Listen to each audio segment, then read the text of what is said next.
Pero qué bueno, pudiste resolver.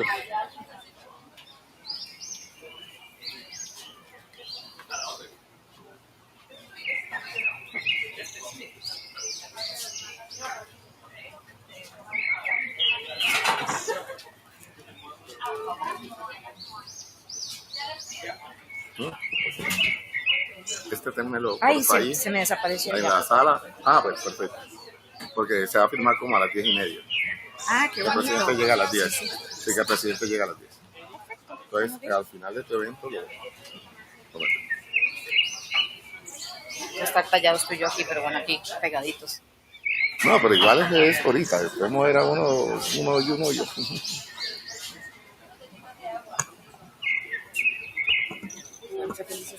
Sí, que se sienta acá con Peter y Alfredo.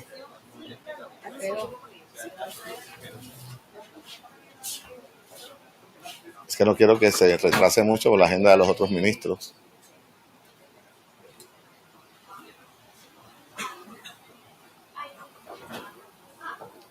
No.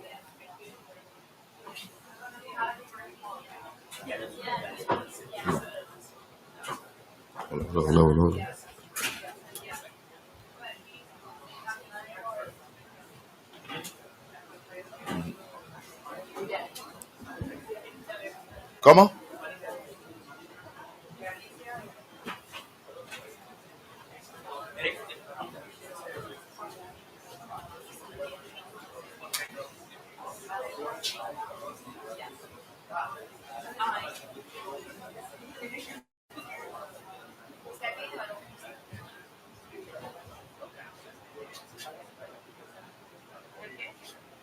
Este trípode se ha caído, ¿no? ¿Es el trípode? No Sí, sé. he visto algo moverse en ese trípode, pero sí, esto. Ah, sí, mejor.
You're the best. ¿Ah? Solo vamos a reservar una. Ajá. Buenos días. Hola, hola, hola. Hola, hola, hola. Este está prendido. Este está apagado. O ya suena. ¿Nos escuchan ya? Perfecto. Can you hear us? Bueno, sí. Lo que queremos es que esta silla siempre quede reservada. If you need translation Porque devices, we vamos a have estar- them Vamos a outside. estar.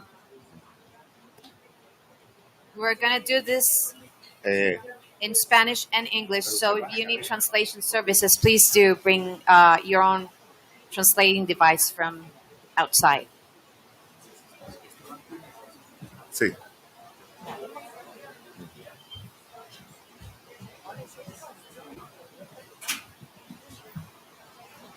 ¿No? Muy buenos días. Good morning, everyone. Welcome to the CAF pavilion. And this is a pavilion where we are trying to give a voice to Latin America and the Caribbean in this COP in Colombia. We are very happy today because we're going to be having an Ocean Day. And this day was organized together with WRI, Ocean Action. I have Cynthia right next to me, and with the World Economic Forum. We will have great speakers, we will have ministers, scientists, etc. Cynthia, welcome. To CAF's official Ocean Day. So let's just bring in a big applause for CAF for supporting the ocean. Thank you, everyone. We have a great day full of sessions. We're live streaming all of the sessions so that anyone that is not here is able to have access to this very interesting day full of wonderful sessions.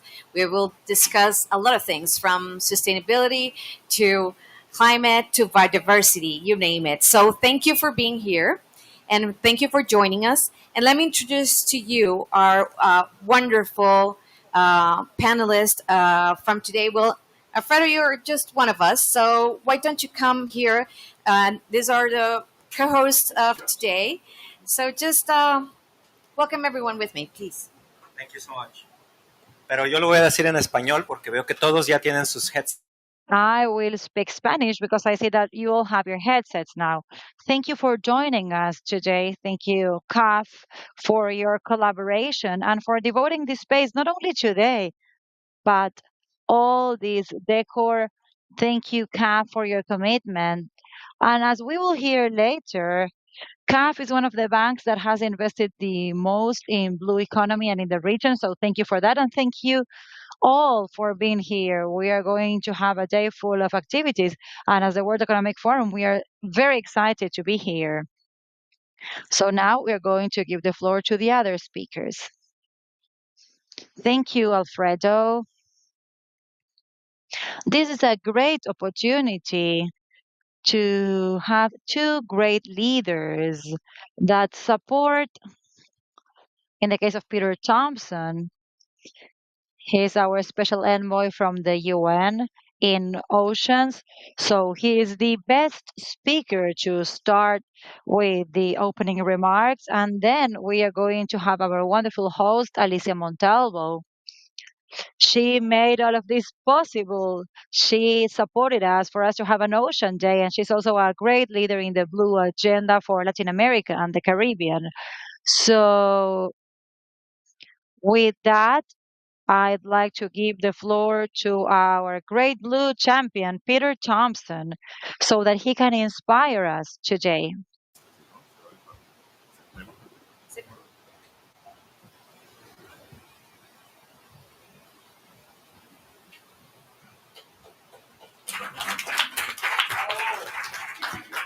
Thank you very much, Cynthia. Thank you, Alfredo. If I look around the room, I can only see one person who was at Blue Africa Summit with me, Patricia Ricard, 2 weeks ago in Morocco. So I can repeat some of the things that I said in that speech. And only Patricia will say, oh, God, he says the same thing everywhere. So I began that speech because when I woke up in Morocco, we were on the surf coast of Morocco and thundering surf coming in. And of course, jet lag, you get up before it's light. And I was standing there and looking out at the sea. The sun was rising up out of the Sahara. The Atlantic was in front of us. And as the sun came up, it just caught the top of the surf and started turning it a gorgeous color of pink. And it made me think of that poem, the Rubaiyat of Omar Khayyam, that ancient poem, where the words were, awake, for morning in the bowl of night has flung the stone that puts the stars to flight. And it just came to me at that moment. So I thought, I'll go and wake everybody up at the speech that I have to give in half an hour by that quotation. And I've used it a couple of times since because it tends to wake up the audience because they think, oh my God, this guy's losing his mind. But say a little bit of poetry, a little bit of music in your life if you haven't got it. The other thing is it leads me on to thinking about awake. Are we awake to the triple planetary crisis? I think the answer is yes. Are we awake to the fact that the ocean's health is measurably declining? I think yes. The answer to that is yes now. I can assure you that we were fast asleep back in 2014, 2015 when we were forming the Sustainable Development Goals of the United Nations. It was such an uphill battle that small island developing states in particular had to convince the world that if we were going to have sustainable development goals, that we had to have one for the ocean. Why? We could see in the islands that the ocean was in trouble. We could see our coral dying. We could see the plastic on our beaches. We could see our fish disappearing. So we said, the ocean is 70% of the planet. How can we have sustainable development goals without an ocean goal? Huge opposition, especially from the superpowers. They tend to think of the ocean as theirs, always have all through history. And eventually we got there just by saying, if we don't have a sustainable ocean goal, we don't want any sustainable goal. That's basically what it came to. So they let us have it. Since then, of course, that awakening has happened. It's a snowballing through the UN ocean conferences of this awareness that we now have. And so the big question now is, what are we going to do about it? That's what we're all focused on now. What are we going to do about it? So look, first of all, I'd like to thank CAF, the Development Bank of Latin America and the Caribbean. I've been working with them through Alicia and through Cynthia for many years now. It's amazing what CAF does, and I really want to thank you sincerely. Also, I want to say it's amazing what Latin America does. I look to the 3 C's for inspiration all the time.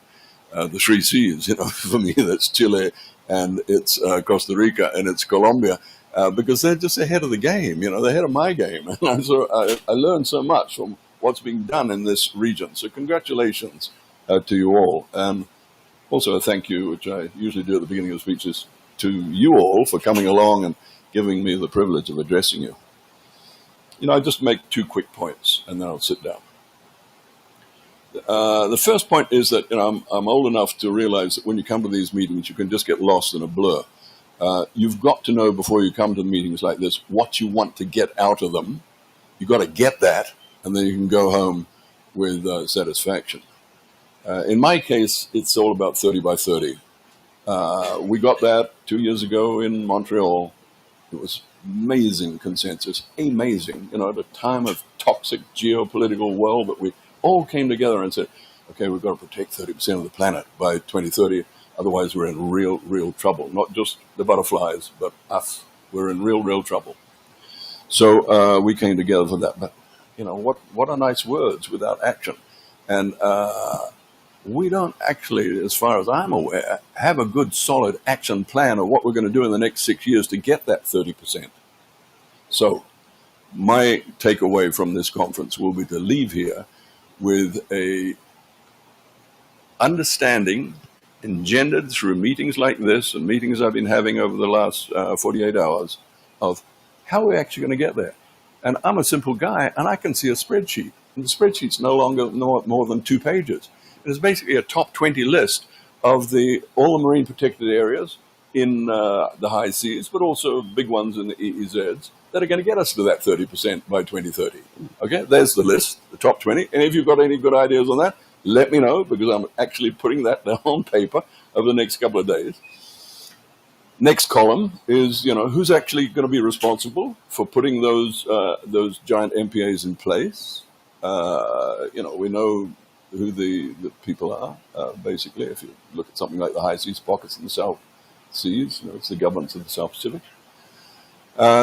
Next column would be, what are the regional negotiations required?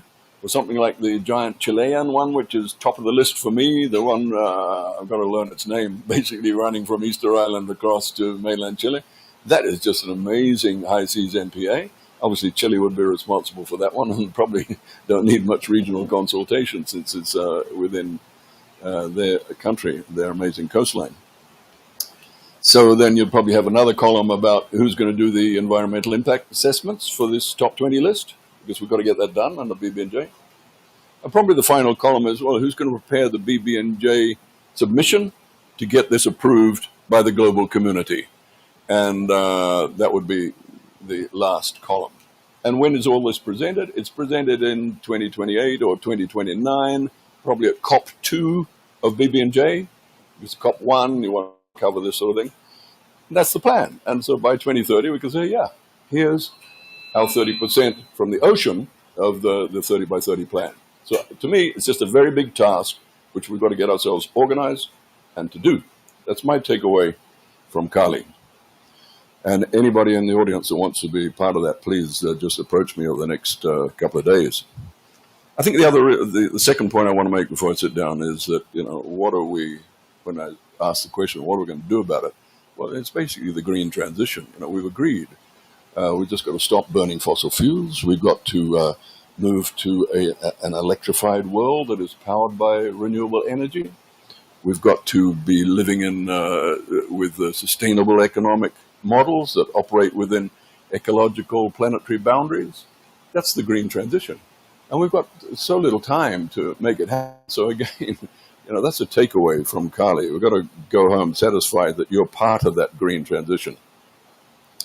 So look, we're here at the CAF Pavilion. We've got a big program ahead of us. I'll sit down now, but how can we help you get what you came to Kali for? How can we help you? Let's talk to each other about helping each other get what you came for, and then we can all go home happy. But whatever it is that you came for, whether it's networking or whatever, I hope it's part of staying the course on a sustainable and nature positive future. I hope that it's about making peace with nature. Thank you very much.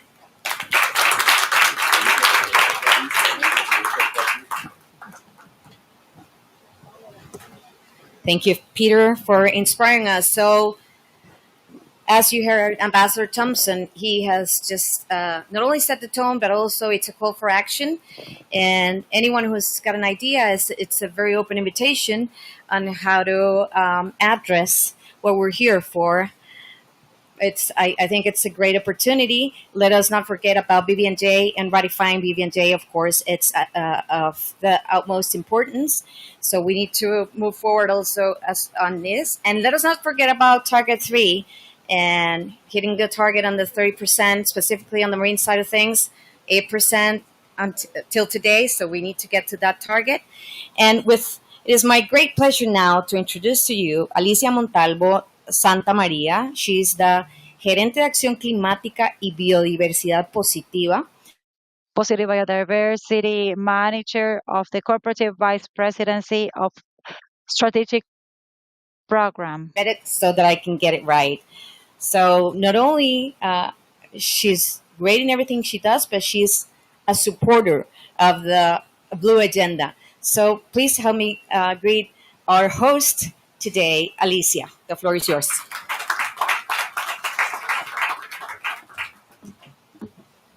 Muchísimas gracias, Cintia. Embajador Thompson.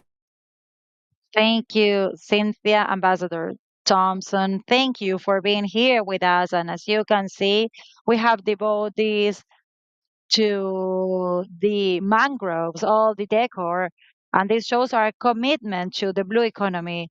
It is easy to be excited with people like Cynthia or Alfredo, and this collaboration is being very fruitful, and we feel that we are on the right path, however long. Our president will join us soon. He was on his way, but he asked for me to give you these opening remarks just to start with our commitment and to reiterate our commitment with the ocean, with the blue economy, working on topics linked to the ocean and thinking about the ocean conference next year in Nice. And I think that this will be also a historic moment in acknowledging the importance of the oceans for climate change and biodiversity.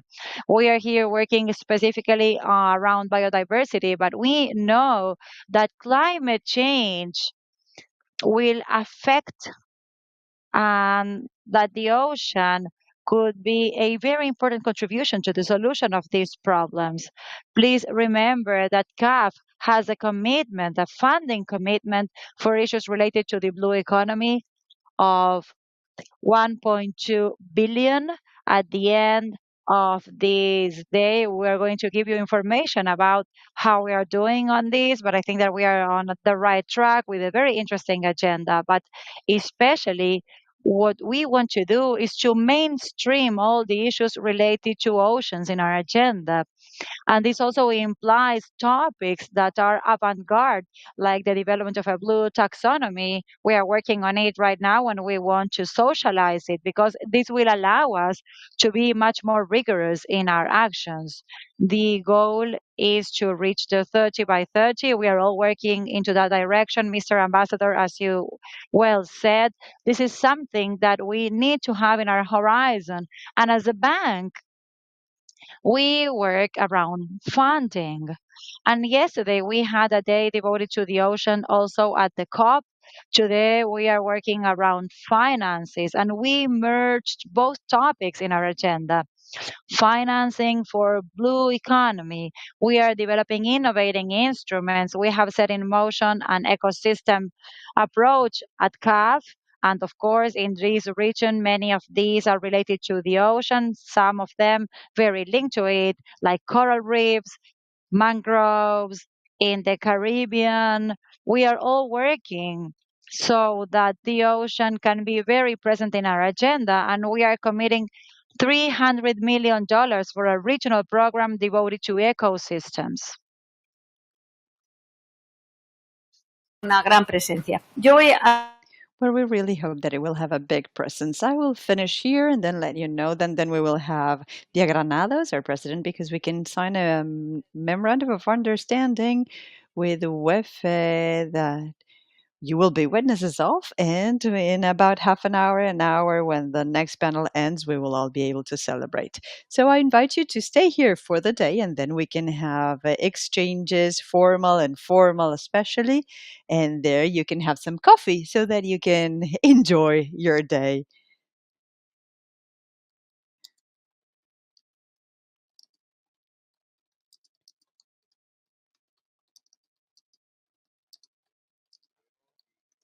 Well, very well. So, continuing with this agenda, we have simultaneous translation into both languages.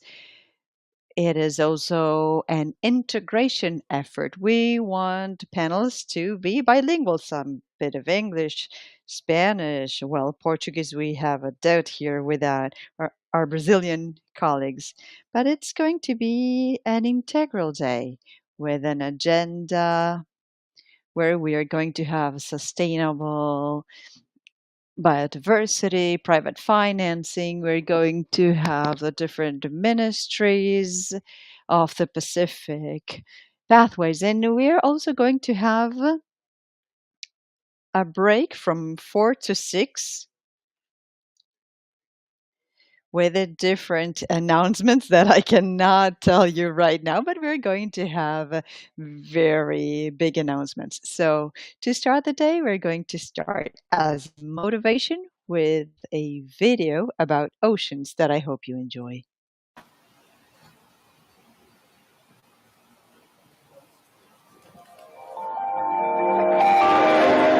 Los océanos nos presentan desafíos urgentes.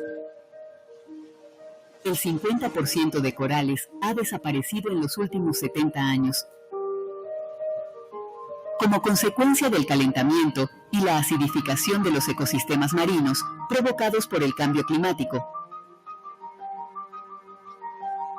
El aumento del nivel del mar por el deshielo de los polos amenaza al 40% de la población global que vive en zonas costeras. El 90% de los stocks de peces está sobreexplotado, poniendo en riesgo la seguridad alimentaria global. Es hora de que las cosas cambien. Los océanos producen el 50% del oxígeno que respiramos. Albergan la mayor biodiversidad del planeta. Son la principal fuente de proteínas para más de 1.000 millones de personas y generan alrededor de 350 millones de empleos en pesca, turismo e investigación.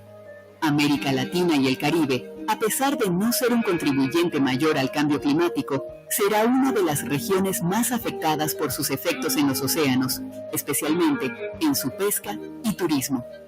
Nuevos consensos internacionales a favor de la salud de los océanos, economías azules más resilientes y diversificadas, son necesarias. CAF, Banco de Desarrollo de América Latina y el Caribe. Buscamos apoyar y contribuir con soluciones para posicionar nuestra región como un actor imprescindible en la lucha contra el cambio climático y la protección de los océanos y la biodiversidad marina.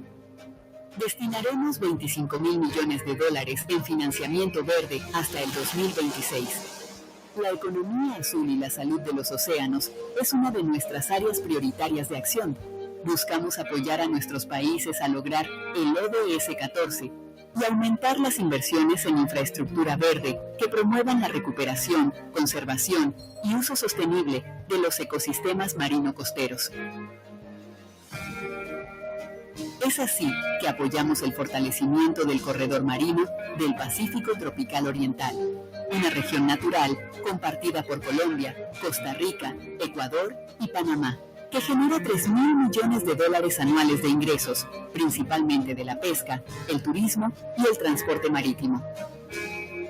CAF, en su camino a convertirse en el Banco Verde y el Banco Azul de la región, ha comprometido $1.250 millones en financiación directa para la protección y el desarrollo sostenible de las zonas marítimas y costeras de América Latina y el Caribe. Se ha elaborado un decálogo de compromisos CAF Azul documento base para la propuesta estratégica para el océano y la economía azul sostenible en América Latina y el Caribe. Como referente para impulsar acciones positivas por los océanos y como parte de la estrategia de ser una región solución, este decálogo busca motivar a las naciones latinoamericanas y caribeñas a consolidar la economía azul como una oportunidad de crecimiento económico inclusivo en una región megadiversa y multicultural que mejore la calidad de vida de la población mediante la conservación y utilización sostenible, su biodiversidad marina y aumente su resiliencia frente a los efectos negativos del cambio climático. CAF, Banco de Desarrollo de América Latina y el Caribe.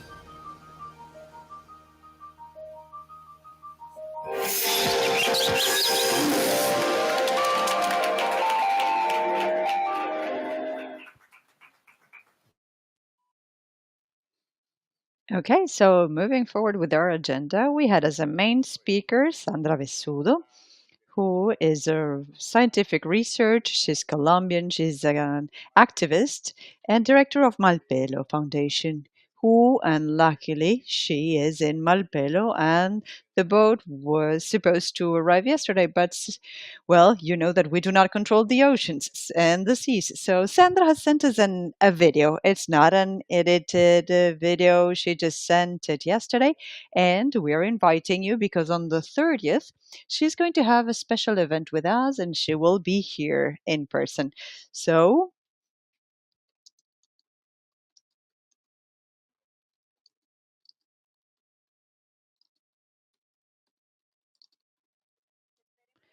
okay, so that video is going to be wonderful. And we are letting you know all of the wonderful things that we will have during the day.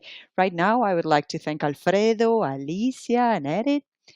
And I wish Peter could come here and stay with us, as well as darle. Here, please. Thank you.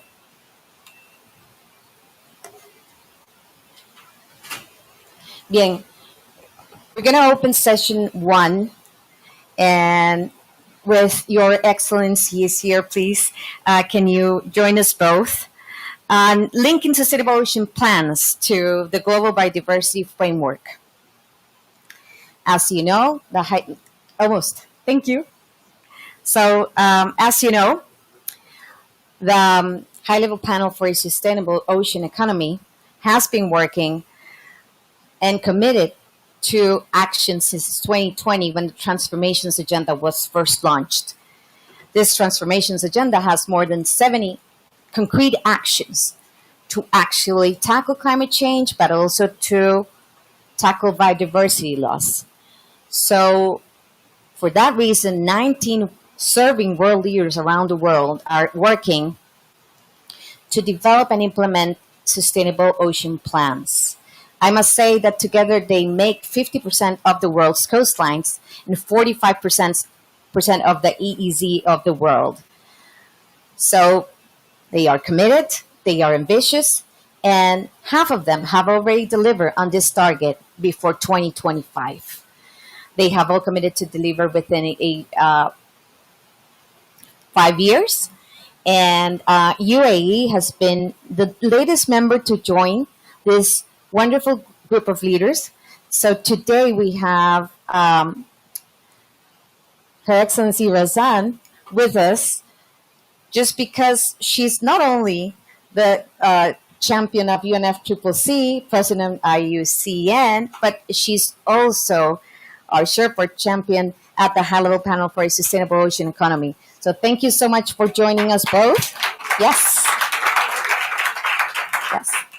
And someone who has been from the beginning with us on this as a special advisor, as a pusher, as a carrier of the messaging that needs to be out there everywhere in the world is, of course, our ambassador, Peter Thompson.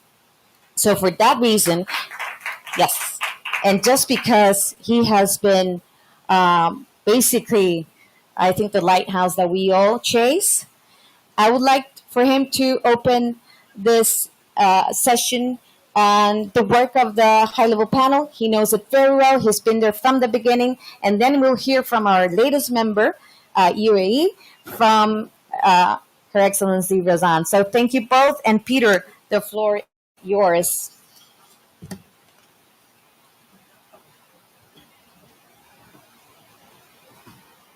Hi, well, you've already heard from me, so I won't say too much. But what a pleasure to be sitting up here with Razan.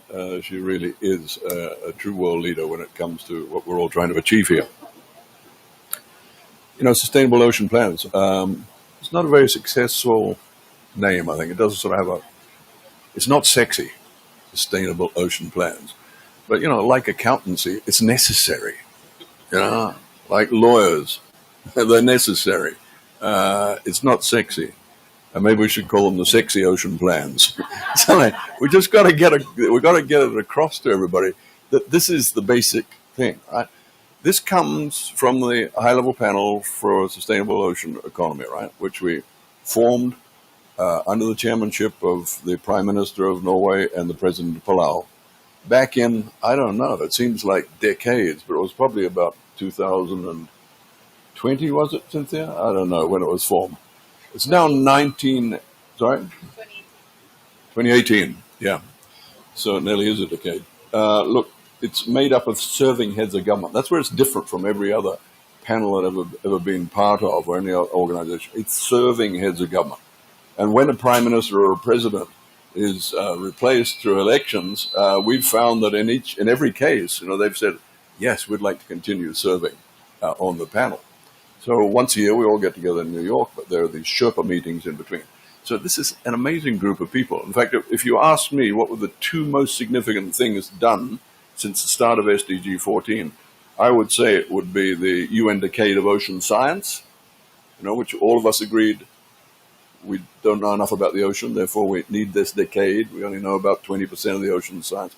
So that's been extremely successful. There's more work being done on ocean science now than ever before in human history. And the other one that I'd put right up there is the high-level panel for a sustainable ocean economy. And if you look at the expert reports which have come out of this panel, this high-level panel, it is amazing. You know, the world's best experts on such a diverse range of topics publish these blue papers, which, you know, have really changed the world, and that's not an exaggeration. So if you say, okay, what if in 3 words, what is the outcome of all this incredible work that's been put together at high level and at expert level? It's sustainable ocean plans. Why? Because it's actually the sort of basic thing, which, like ocean science, is what we've got to build all our sustainable economy, all our conservation, all our efforts have to be based on proper planning of the ocean. You imagine a terrestrial setting, right? You imagine you've got a beautiful virgin area, and then somebody says, well, sorry, but this is going to be developed now for human habitation, human commerce. If you just let it happen, I can assure you, because I've seen hundreds of examples around the world, including in my own country, chaos. You know, you've got informal settlements mixed up with high development stuff, mixed up with industries putting all their pollution into residential areas. It's chaos.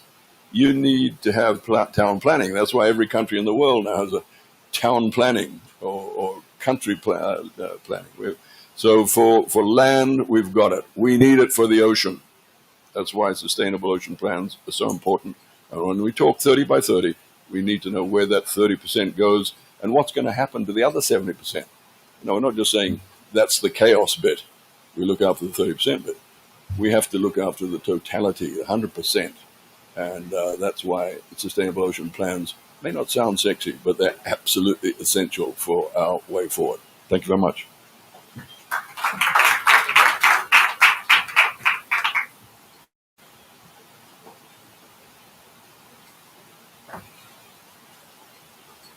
Thank you, Peter.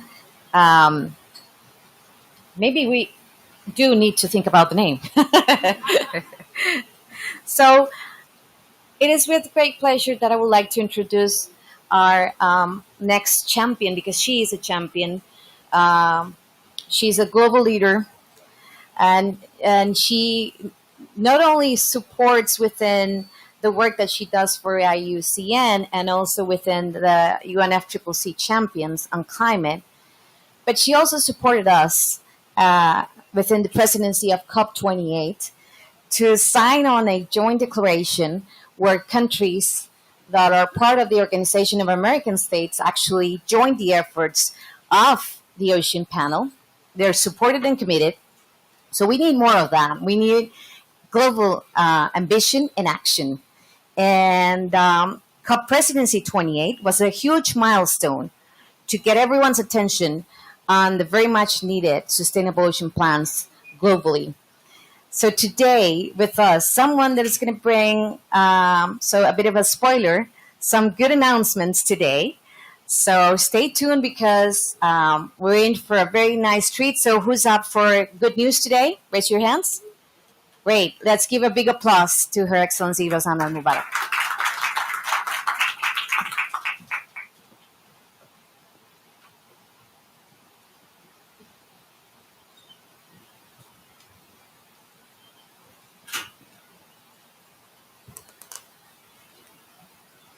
Good morning.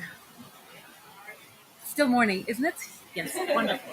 Wonderful to be here. Wonderful to be supported by such an incredible community. And I'd like to also raise my hat, my chapeau to our patron of nature who is here with us today and who has really supported ocean research and has championed oceans way before I have.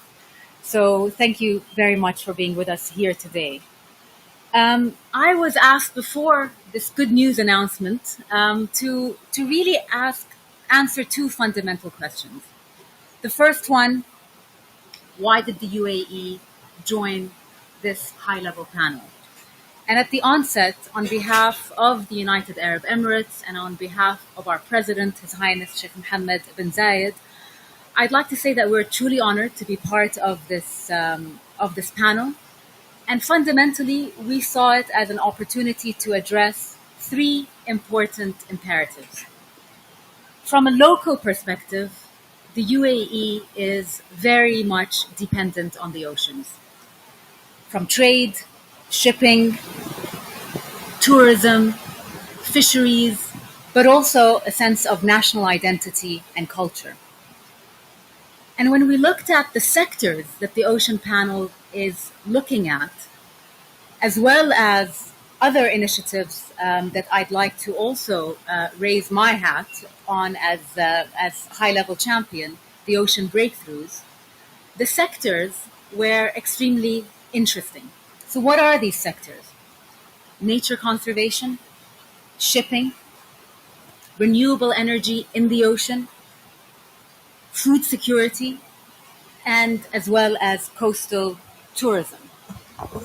And to be really honest, the idea of how do we innovate, these sectors are ripe for innovation. We must look at ocean conservation really at scale.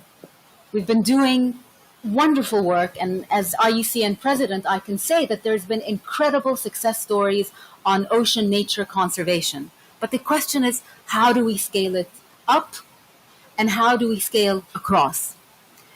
The other areas, of course, that are ripe for disruption and are shipping, renewable energies in the oceans. And so we really do see that as an opportunity to make these sectors much in line with the being nature positive and climate neutral.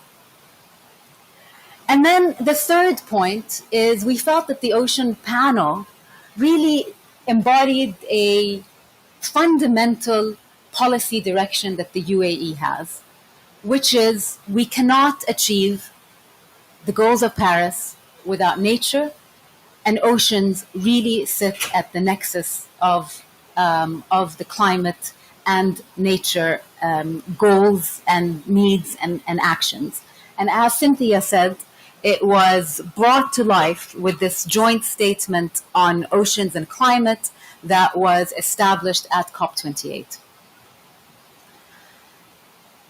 The second question I was asked is, So, what is the outlook of the Ocean Panel, and what does a new member like the UAE going to do as part of the Ocean Panel? The first is to really break this idea that the oceans are too big to fail. We see that oceans are being, the resilience of our oceans is being eaten away by various practices, whether it's climate, coastal development, pollution, plastics.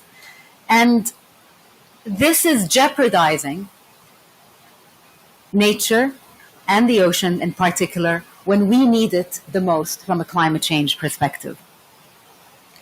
And so it's really important, as our ambassador Peter Thompson just mentioned, that we move from rhetoric and words into action.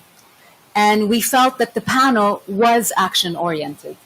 So on behalf of the panel, which represents 19 countries, and as you've also heard, are significant because they represent, and in those countries, half of the world's coastlines, that we are launching a campaign, and that is, I think, part of the good news, to extend this idea beyond the panel members, the idea of a 100% alliance campaign. And the 100% alliance campaign calls on all ocean and coastal countries to work together on sustainable management plans that go beyond the 30 by 30 in their national oceans by 2030. And I'd like to really announce here that the UAE is committed to be part of this campaign and is committed to be the first and to submit the first regional sustainable ocean panel and to be part of the 100% alliance. We will have something to submit at the UN Ocean Conference in Nice, and we will be using the drumbeat of other important international conventions that will be coming our way in 2025 and 2026. And here I'd like to allude to two of those: the IUCN's World Conservation Congress that will be hosted in my country in Abu Dhabi in 2025, as well as the UN Water Conference in 2026, also hosted in the UAE. So thank you very much for your attention. We are very excited to be part of this panel and really to drive words into action and real implementation plans that ensure we engage the overall community. And engaging overall communities is a value of the Sustainable Ocean Plans as well as the Ocean Panel. And with that, I'd pleased to also announce on behalf of the panel the blue paper we are co-producing with Indigenous peoples, specifically on engaging Indigenous peoples on traditional and knowledge engagement on sustainable ocean plans. So thank you very much for your attention.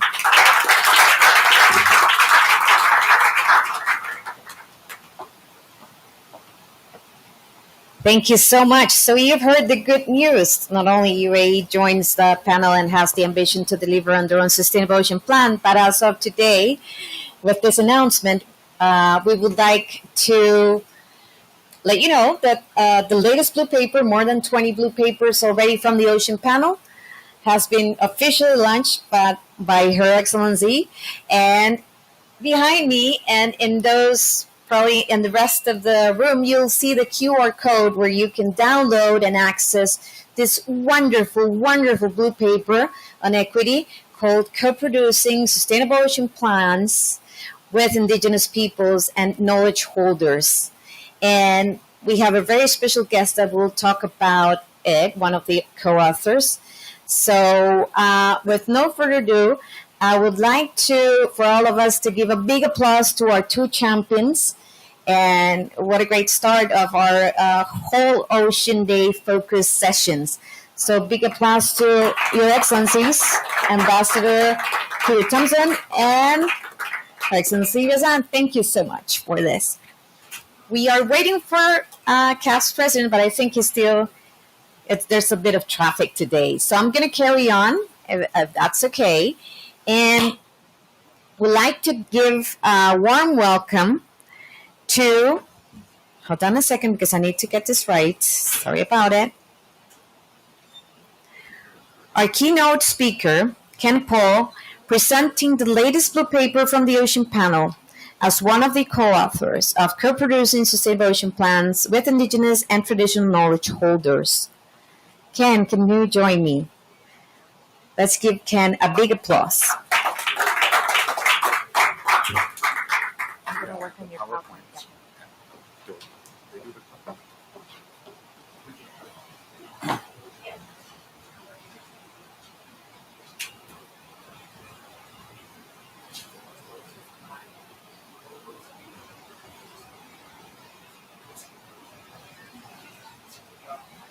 Oh, okay.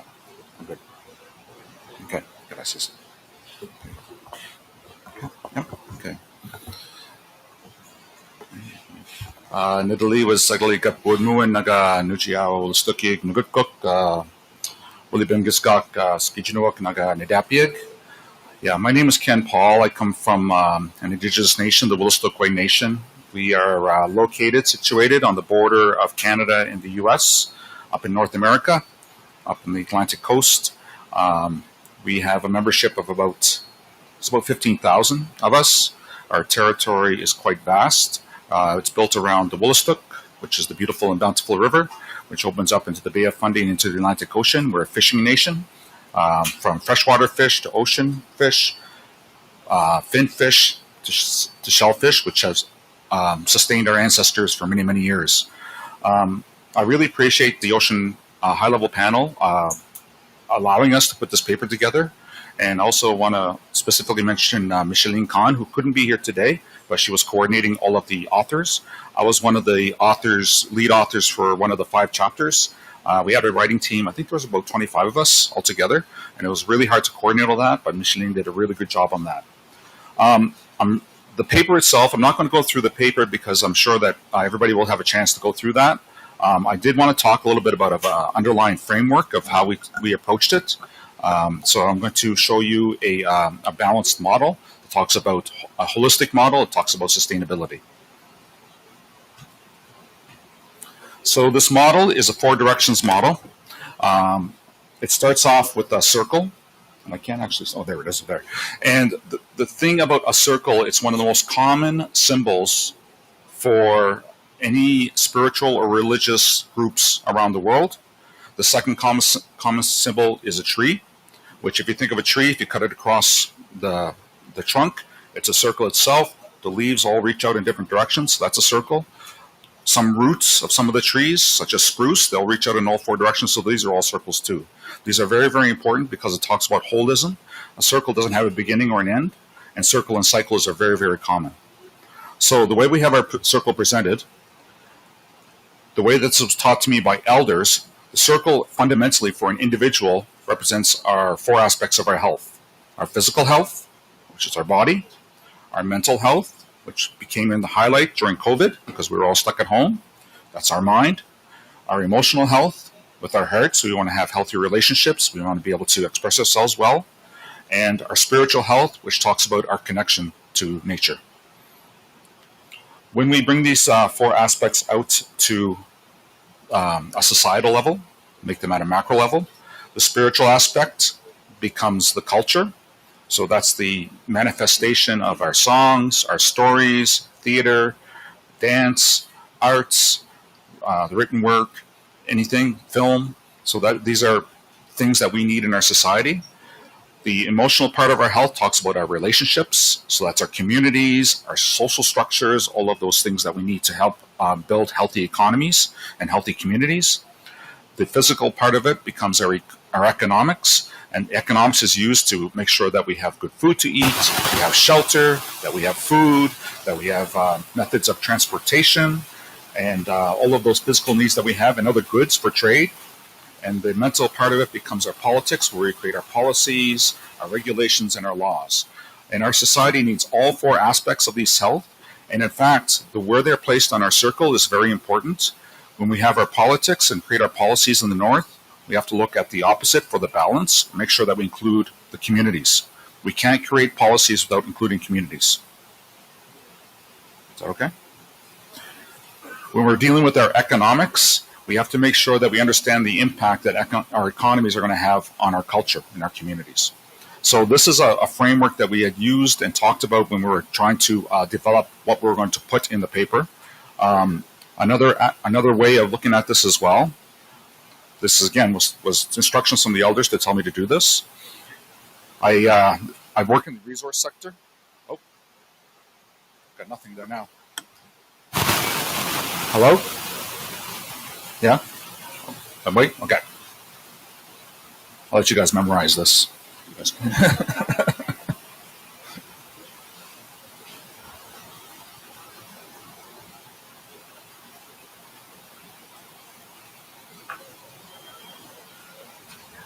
Yeah? Okay. So when I worked in the resource sector, the elders had gave me instructions to start working this model into the work that I do in the resource sector, mainly in fisheries. So I put politics with knowledge systems. And we also talk about, at an international level, at a local level in Canada, and at a regional level, about Indigenous knowledge or traditional knowledge. But the knowledge itself is not a thing. It's actually something that has to be in context. So we try to expand that so that people know it's a knowledge system. It's a way of knowing things. There's a methodology behind it. Just like a Western knowledge system. Is that? Yeah. Try this. Hello? Okay, here we go. All right. Yeah? Okay. So we try to use knowledge systems in the way that you have these mental exercises. That's all about your intellect and how we do that at a global level, at a macro level. You look to the south of that, the balance. We want to make sure that we balance the biodiversity. So we have to understand how fish interact with other fish, how fish interact with seaweed, how insects interact with fish, how fish interact with shorelines and trees and things on terrestrial lands. It's all about the relationships. So that's why I put that in with social and community. If you look at the Western aspect, technology are tools. These are physical tools to make us to make our lives better so that we can actually do more work. But we have to balance that off with what's the impact on the environment. So I know that everybody in this room here is attuned to this kind of idea, but I also want to make sure that we honor all four aspects, because we need all four aspects for nature. We need all four aspects for our society. So when I first learned about economics as part of the traditional framework for Indigenous peoples, I really had a hard time accepting that, because I felt like our global economies was the thing that was destroying nature. But what I tried to think about was, okay, if this is true now, this was true before contact 500 years ago in North America. And yes, back then we had an economy. We had to create economy for our food, for our clothing, for our transportation, for our shelter, and for trading goods. But I had to think about, well, why did I have a hard time with that? So then I was taught about the life cycle of a tree. So a tree has basically 4 stages of life. There's the birth, which is the creation of little trees. There's its growth. There's its death. So the death is a process. You'll see some of the trees in my region, they actually die from the bottom up, where there's still green leaves at the top, but it's a process that they'll go through. And then once they die and fall to the earth, then there's the decay. So if we look at our economy this way, the way that our global economic system is based right now is that we want to create new jobs and we want to grow the economy. But we can't just have continual growth. We actually have to start planning for the downfall of the economy so we can have healthy, newer economies. And if you look at what's happening with the carbon industry, for example, the carbon industry is actually going through this natural cycle so that we have sustainable energy is the thing that's coming in and starting to replace the carbon cycles. So it's healthier to do this, and if we ignore that, if we don't plan for it, it's going to happen to us anyway. If you look at 2008 with the subprime mortgage crisis globally, that was something where we're trying to grow the economies, but it became unsustainable, and then there was a crash. So the bigger the tree, the harder the fall. So this is part of the circle and the cycles that we have to realize. So when we have our 4 directions and our elements, What we have here in our society is that we tend to focus a lot on the economies and a lot on the technologies, a lot on the politics, and a lot on our knowledge systems, but we tend not to pay a lot of attention to the biodiversity. This is why we're going through this biodiversity with the CBD, and we tend not to include the communities into all of these models that we're trying to build. We can't do this from the top down. We have to do this inclusively. The culture and the environment is the other thing that's suffering when we take this approach. And the reason why we do this globally, the motivating factor, is fear. There's a fear that our economies are going to collapse, that we're not going to get ahead, but we live in a finite ecosystem.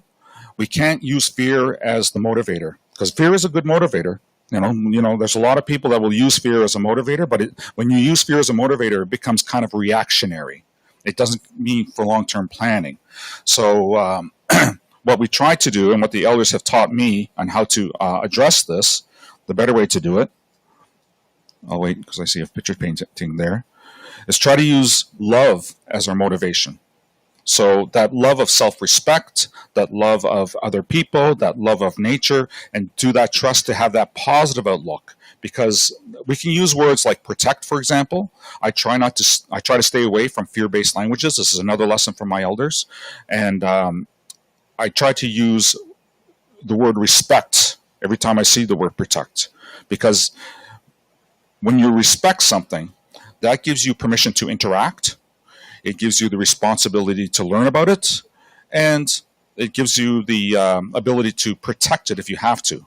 Because when I think of the word protect, it's kind of like I'm building a fence around something and making it prohibitive. So this is just some of the lessons.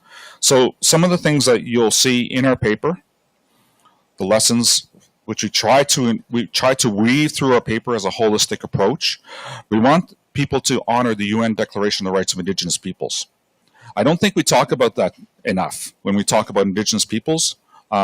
It's a very powerful tool, and there's a lot of good work that was put into that document.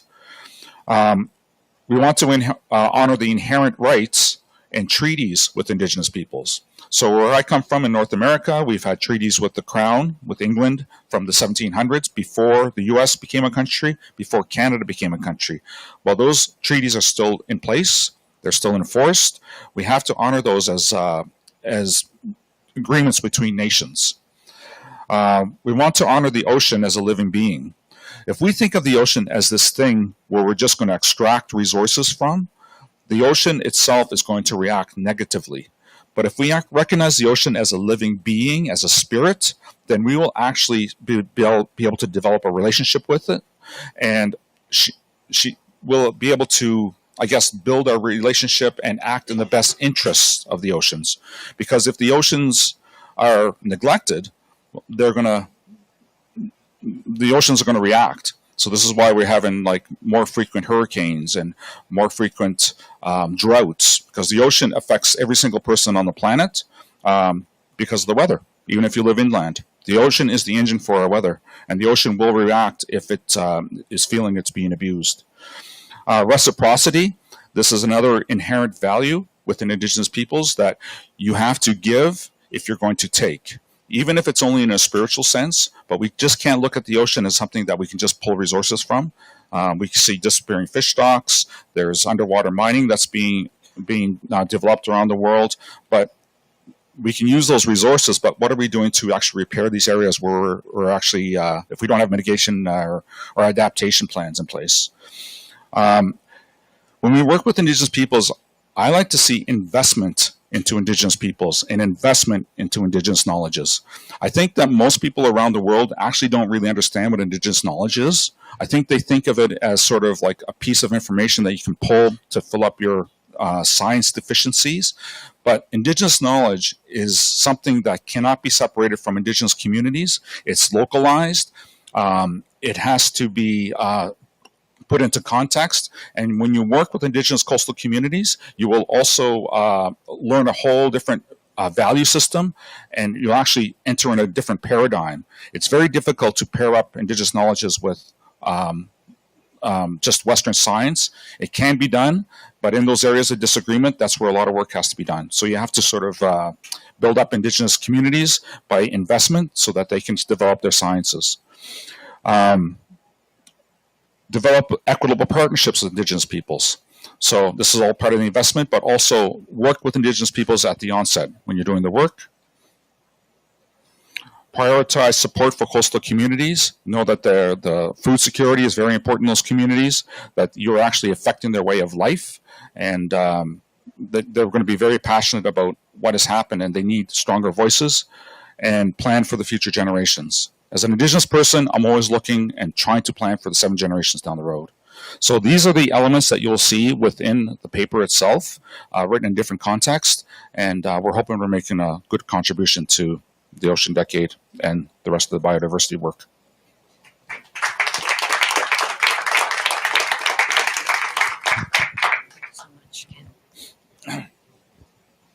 Hello. Thank you so much, Ken. This is an excellent example why recognizing diverse knowledge is very much needed. Shall we proceed with the panelists or shall we wait for CAS president? Vale. So bear with me for a minute, please. We're trying to work along the traffic issues. So we're going to present a video, if it's okay with the next group of wonderful panelists, and we'll be with you shortly. Presenta tu video. Buenas, como les comentaba. Hello, as I was saying, we are going to be watching a brief video by Dr. Sandra Besudo, a researcher from Colombia. She's a scientist, and she is probably responsible for one of the most important protective marine areas in Colombia, Malbelo. And because of her, management there has been very good. She was the biggest advocate of this ecosystem. So if please, we can watch the video now. Thank you. Hola a todos, mi nombre es Sandra Besudo, soy fundadora y directora de la... I'm Sandra Tesudo. I am the founder of my foundation. Sorry, we are not getting the sound to the for the translation. I am very sorry.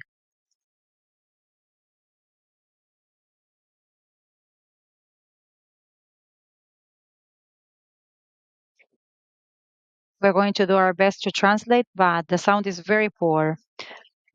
For over 25 years, we've been trying to protect not only the ecosystem, but also the species located here, because many of them are endangered and they are highly migration species.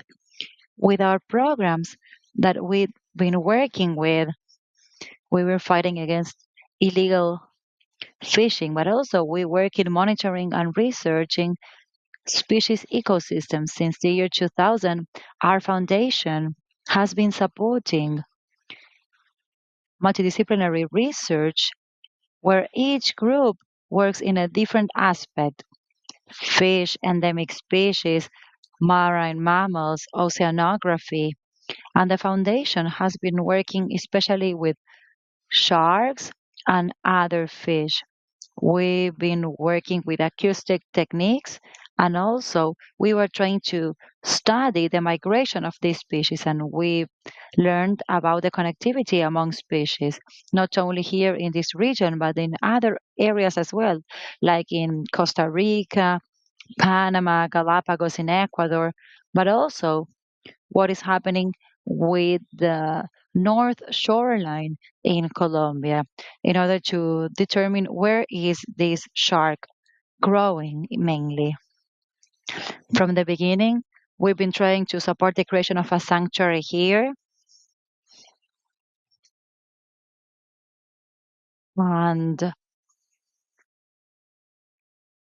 we've been working very hard to keep on protecting this area of 47,000 square kilometers. And also, we issued a technical document that the Colombian government submitted before UNESCO, so this area could be considered natural heritage.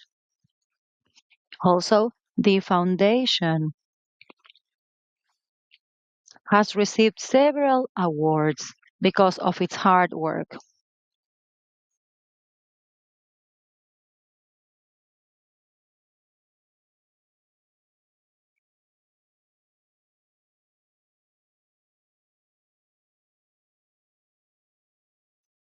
And this area is very large and very famous for its diving activities. Unfortunately, we couldn't join you there because we already had other commitments scheduled, but we would have loved to be there. And I want to reiterate our commitment with the foreign agencies that come here to support us, and especially for those who visit us for diving purposes. So I want to tell you that we are very happy to receive you, and I hope that I can meet you all soon. The foundation was created to take care of the institutionality at the national and subnational level, and also to protect and make known this beautiful landscape that is national and international heritage. And strengthening institutions has been crucial to us.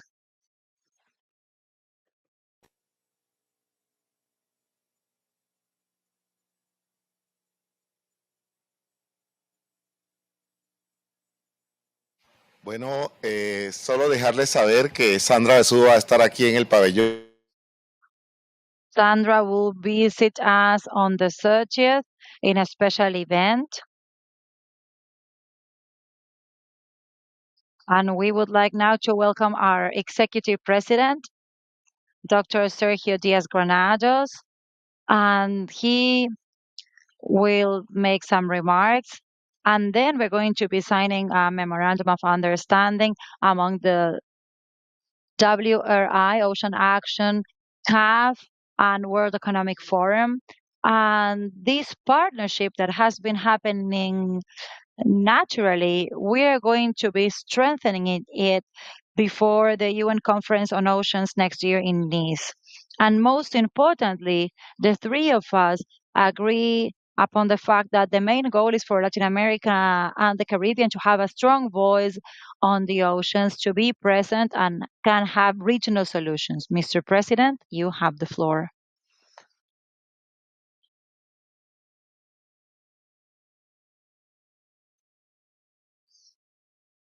First of all, I'd like to welcome you all and Peter Thompson. I already said hello before. Un saludo muy especial también a Cintia Barzú. And also, I would like to say hello to Cynthia Barzun, Alfredo Giron from the WEF, Carlos Correa, former Minister of Environment in Colombia, and Sandra Besudo. We were colleagues before in President Santos' administrations, and we had several of these conversations.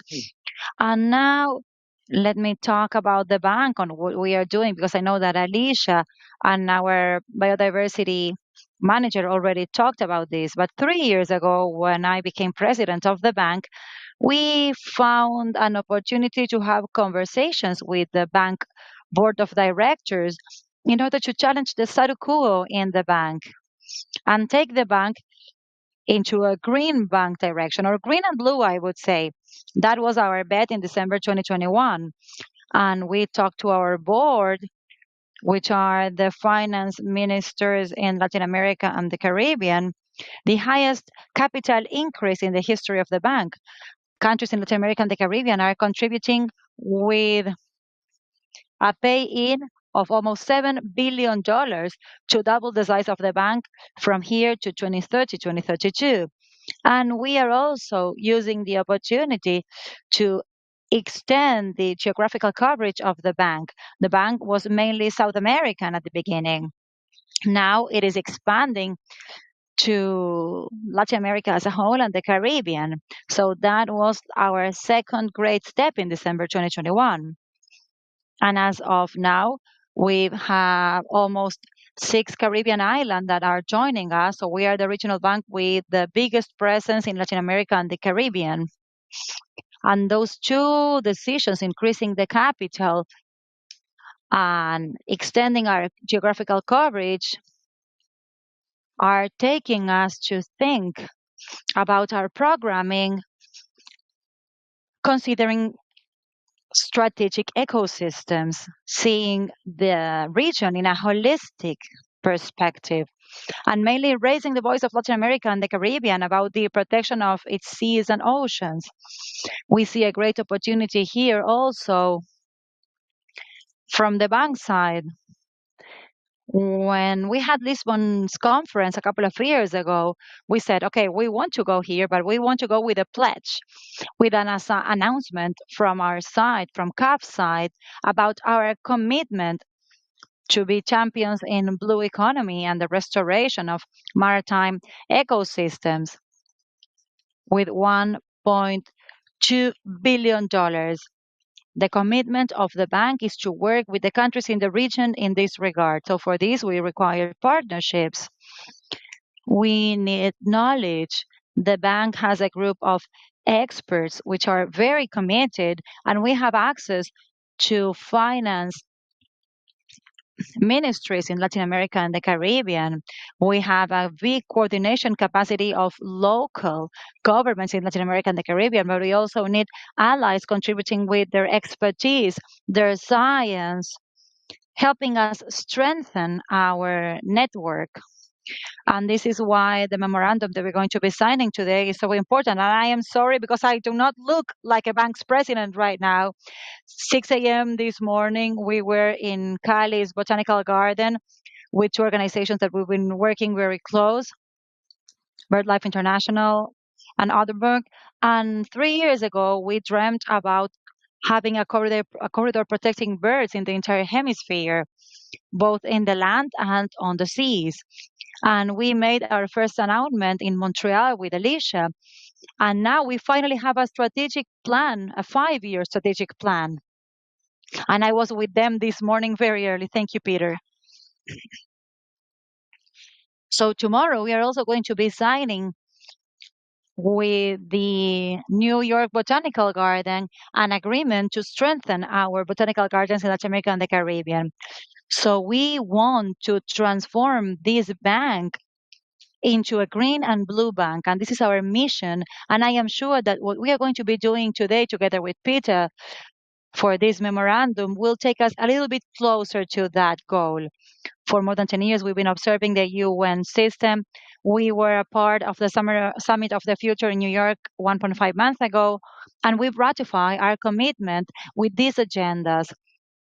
And with these side negotiations, we need to keep on working, keep on delivering the things that we are discussing and debating here in the region. So basically, these were just some remarks to tell you that you can count on us. You can count on this bank that belongs to Latin America and the Caribbean. This is a blue and green bank. Thank you very much. Presidente, por favor, quédese de una vez acá. Muchas gracias. Mr. President, please stay here. Thank you very much for your kind words. And not only we are going to be signing the memorandum, but also we are going to have some great witness. Please, Mr. Thompson, Ambassador Thompson, and the director of WRI that is here as our witness, and our minister, Carlos Correa, and our positive biodiversity manager is here too. So basically, this memorandum seeks to position blue economy in Latin America and the Caribbean. We want for Latin America and the Caribbean to have a voice before Nice's conference. Also, the finance forum that we are going to be having before that in Monaco. And with these amazing witnesses, we are going to have double the work, Cynthia and Alfredo, because we're going to be having and expecting lots of results. Please, after you.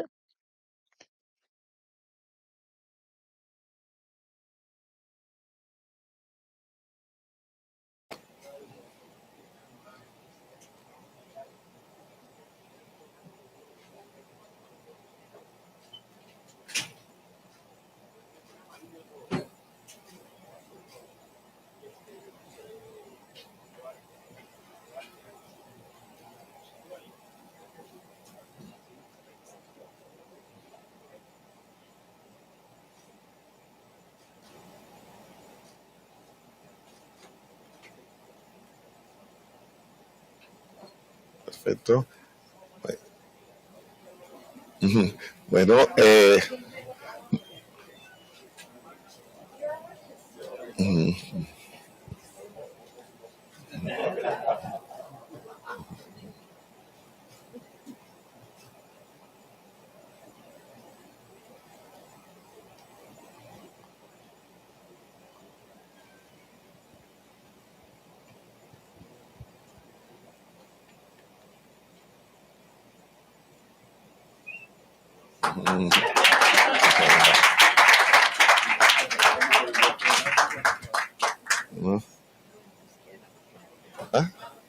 sí, muchas gracias a todos. Este fue como un break en nuestra agenda, pero de verdad. Thank you very much, everybody. We are really very excited for strengthening this cooperation in front of our conference.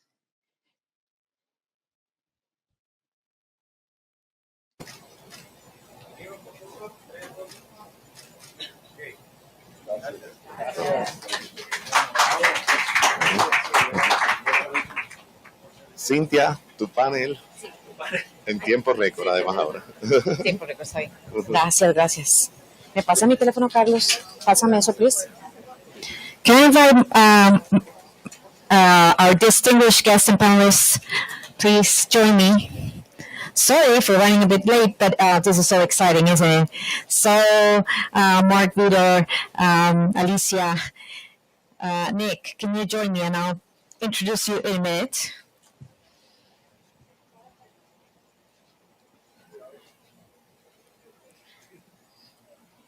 Oh, what an exciting day. Thank you, everyone, for joining us. Let's see.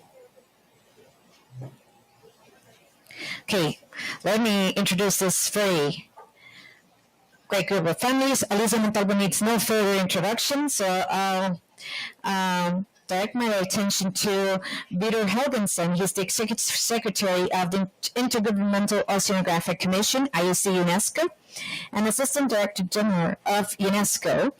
We also have Nicholas Harman, the Commonwealth Secretary at Sustainable Ocean Management in the Commonwealth with us, and Mark Lambeets, Director of the Department of Sustainable Development of the Organization of the American States. So I'll start maybe with you, Alicia, because this is a great day so far. So given CAV's significant leadership on blue finance, what are the biggest challenges you see in financing sustainable ocean plans, and what innovative financial mechanisms do you think we could introduce to scale investment in blue economy, specifically on your side from the Latin American Caribbean perspective? Thank you.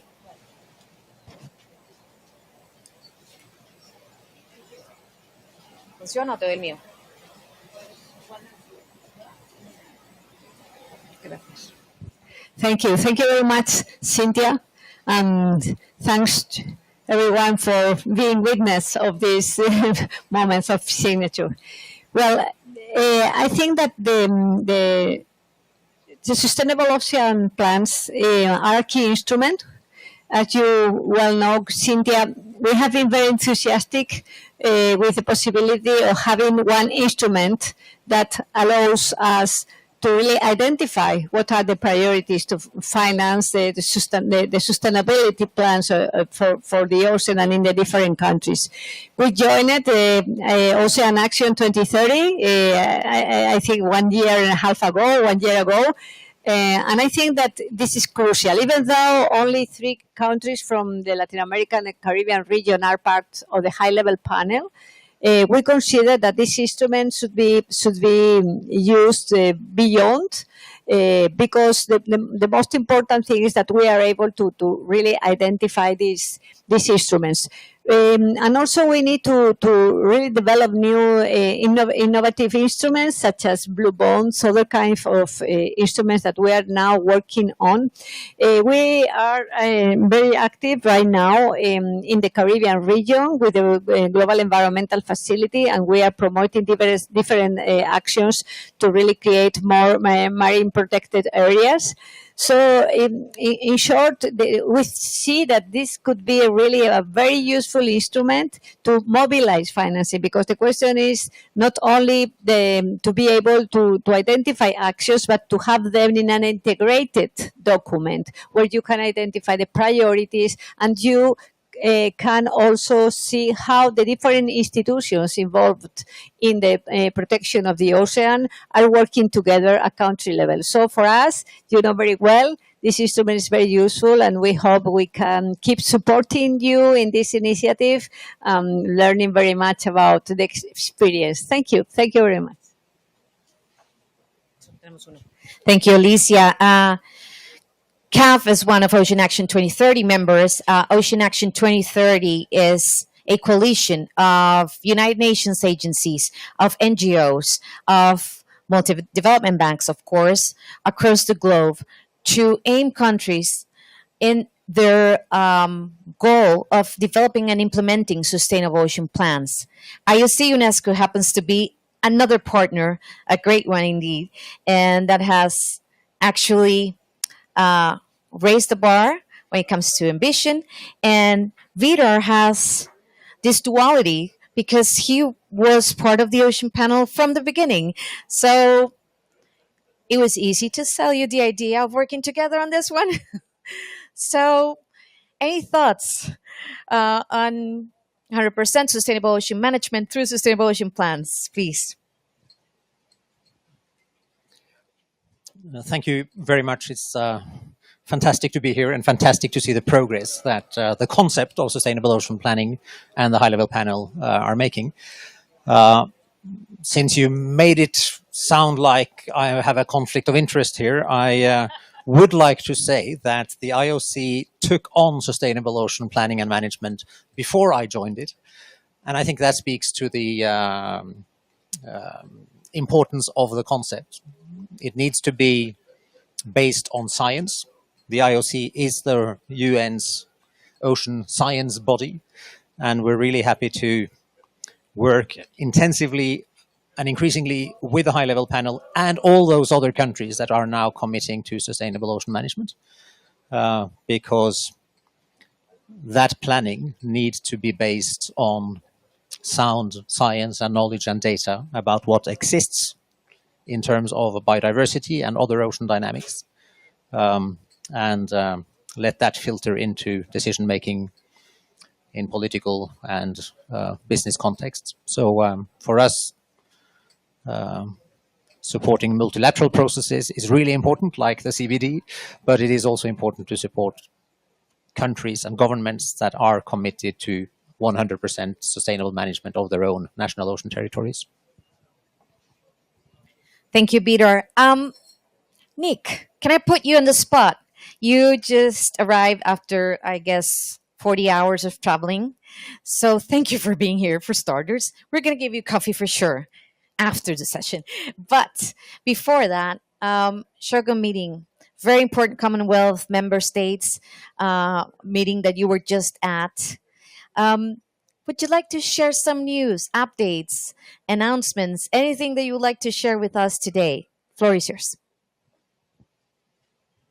Thank you, Cynthia. No, it's great to be here, and just come from half a world away in the South Pacific, but really just on our doorstep here, because it's one Pacific Ocean that joins us all, and we have one ocean on our planet. And so the first thing, yes, I do want to say that in Apia in Samoa, the Commonwealth heads of government met, and they adopted a landmark Apia Commonwealth Ocean Declaration for one resilient common future, which really aligns the ambitions of all 56 Commonwealth countries towards a sustainable ocean.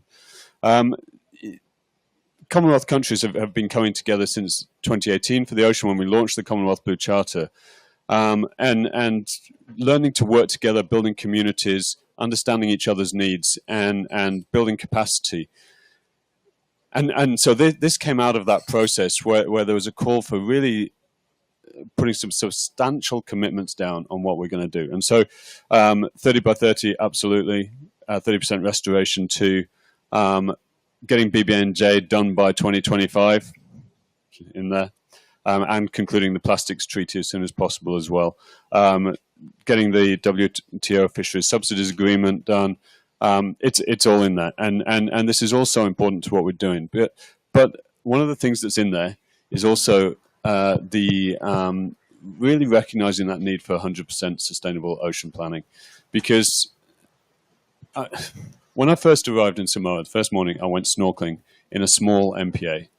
It was where they have giant clams, 100-kilo clams, and but this is a tiny MPA. You can snorkel across it in 20 minutes. We saw Enrique Sala's paper last week that says, we need 85 medium-sized MPAs per day, so like much bigger than this one, between now and 2030 if we're going to get there. How do we scale that when we just do it piecemeal, one at a time? But if we have a lot of governments signed up to do full marine spatial planning, manage 100% of their ocean area, including mapping where those ocean MPAs should be, then we can scale faster, much faster. And we're seeing this already. So Minister Schuster in Samoa last week announced that his plan to actually, under the marine spatial plan that they've been doing with Wait, for each of the villages around the coast to be able to establish their own MPA and own that MPA and run it. And so getting the whole community working together to establish this network of MPAs rather than just doing them one at a time. That's fantastic. We also saw Rotary launch a new mangrove MPA project that with money they just raised to get the local community involved. We saw Conservation International put 1.6 million in. Wait are ready to release their 51 million they've aligned to 5 Commonwealth countries in the Pacific. So things are moving, and it's there, and that's exciting, and we can move faster. But unless we plan, unless we get it all done together, we're not going to get there in time. So really excited to say, you're looking for 100 members of the 100% Alliance, and we've just had 56 countries, 49 with a coastline, say that they think this is a good idea. So there you go.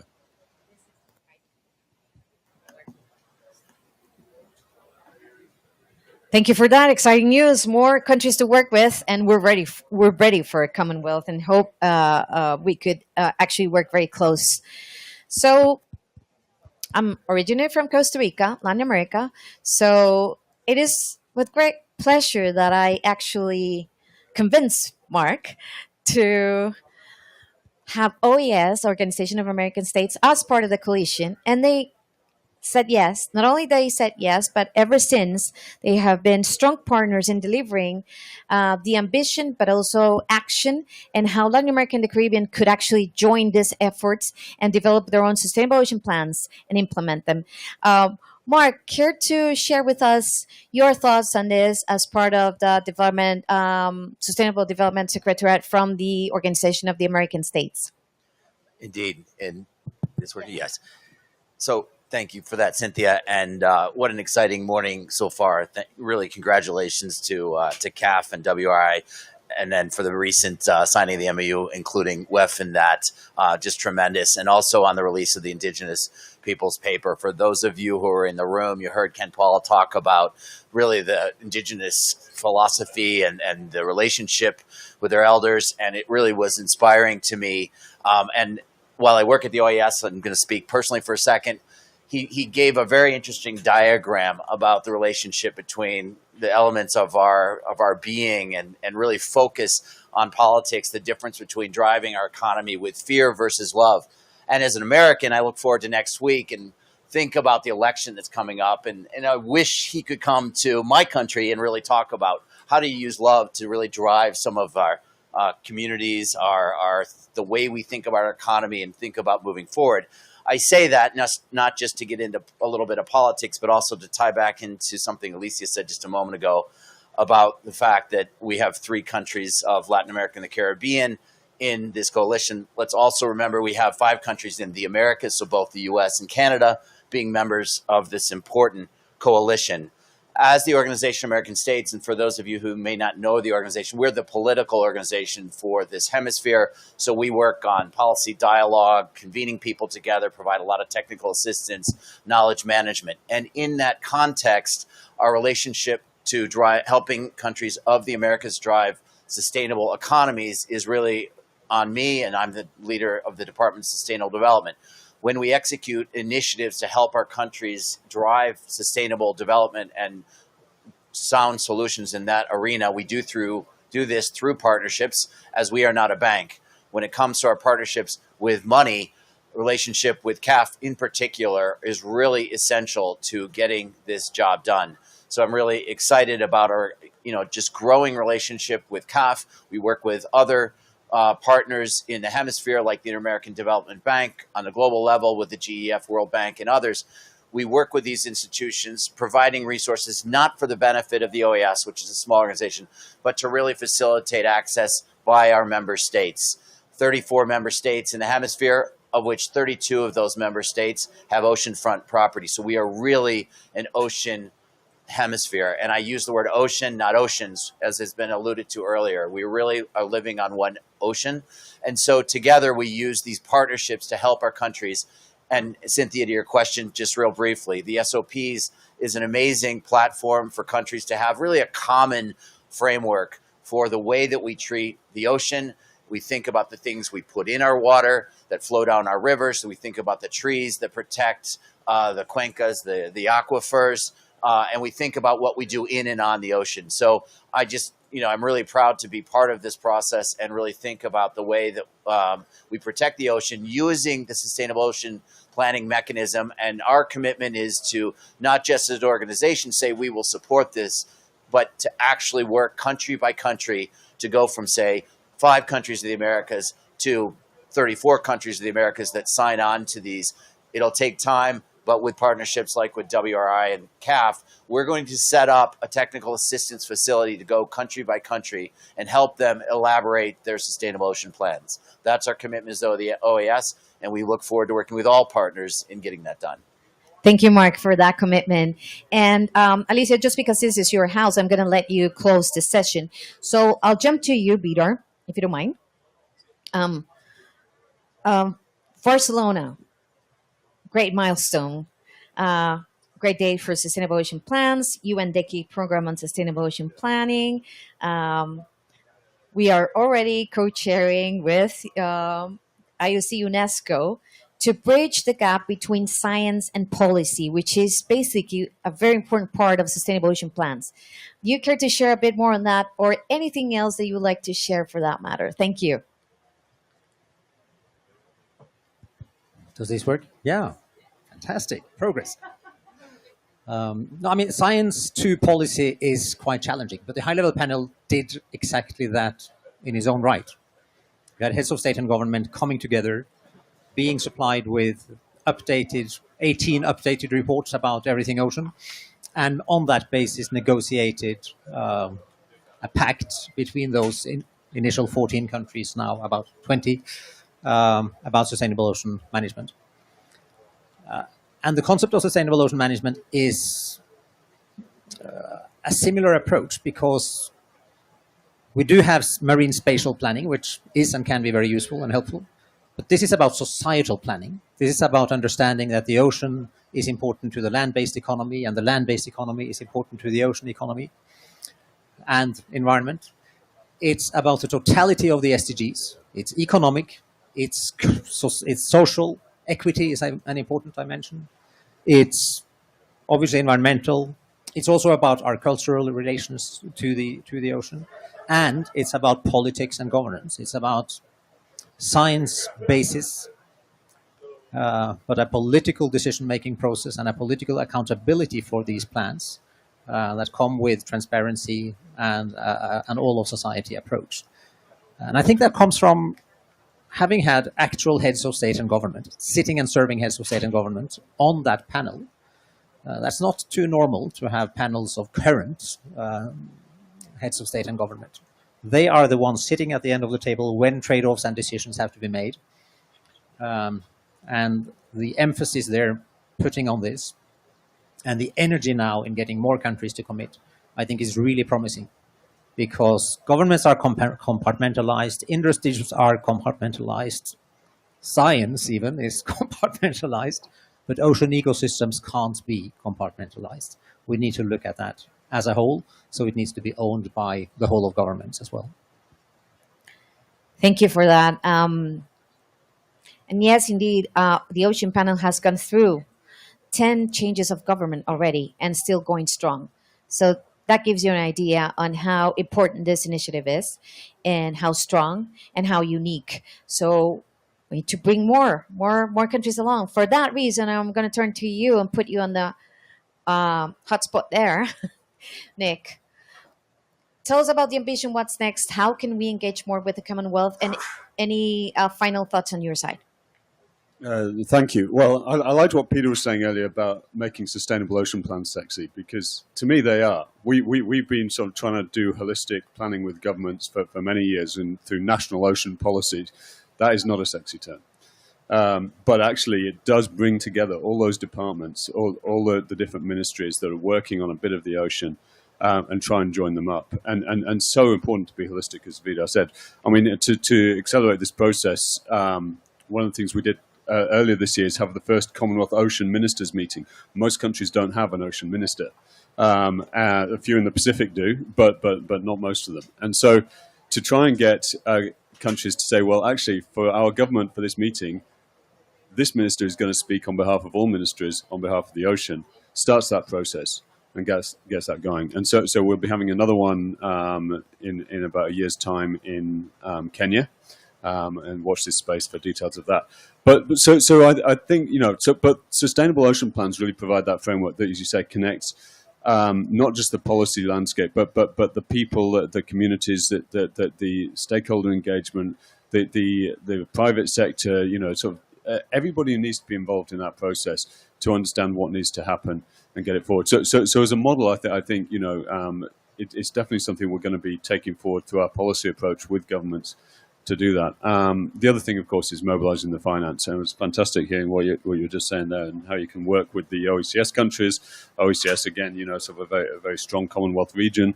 We just, we've got to get this going. We've got nearly half the world's coral reefs in the Commonwealth, a third of the world's mangroves. We were talking about the breakthroughs yesterday. And we need that money to come into the breakthroughs, and we need to get it on the ground to the groups that are going to implement. But we need to make sure governments are fully engaged in that process. If we bypass governments and don't build capacity in them at the same time that we're building capacity in local NGOs, then next time they want to do another MPA, it's back to square one. But if the government's built capacity along the way, we can streamline the process, we can scale, we can move there and get by 2030. So thank you. Thank you. It seems like the ambition is there, so I'm going to place a commercial here. I really hope the Secretariat from the Commonwealth joins us as well at the collision. So, Mark, any last thoughts? Yeah, thanks for that, Nick. I take the challenge of both the OECS countries and the lesser developed countries in this hemisphere all must come together, because we all share this ocean. It's critical, and it's a critical challenge that we treat it in a similar way. And also, while I appreciate the idea to reinvent the SOPs, maybe making them more sexy, at the same time, I think we all agree, the hard work of getting the job done isn't sexy. I mean, it is, and I just was thinking as you said that, it's about the hard work of addressing what we put in our ocean, plastics, waste fuels, other things, how it gets there down rivers and other means, what we put on our oceans, the ships and other transportation methods that cross our oceans, what we pull out of it in terms of mining and extraction, and then what's left with the ocean. And at the OAS, we deal with things like the sargassum that drifts around and affects our Caribbean seas. So, while sustainable ocean plans could become on the surface for public consumption sexy ocean plans, we also really need to do the hard work of protecting that body of water that sustains us all. So I'll stop there, Cynthia, and just leave with that thoughts. Thank you very much. Thank you for the ambition, and thank you for being such a strong partner. We really appreciate OES. Alicia, close this session for us, please. Floor is yours. Thank you very much. I think this is a very interesting discussion on how to materialize all the things we need to do with the ocean. And from the experience of the bank, it's very difficult sometimes to really be involved in a dialogue with the governments to identify the right partner, to see what are the priorities. We have committed 1.25 billion, and I have to confess that sometimes it's not easy to identify actions that really have a systemic impact on the ocean. So thank you very much for sharing your experience. I think that we need to keep working on the planes oceánicos sexys, no sé. And then to have an instrument that really is useful to this end and to contribute to the 30 by 30 in the context of this COP. Thank you very much, Cynthia, for your moderation and for the panel. Let's give a big applause to our panelists, please. Everyone in the room, do not leave. More to come. Next session is, all of the sessions are great. So stay in your seat, stay tuned. We're gonna give a big applause to our panelists and welcome the next panelist, please. Next session.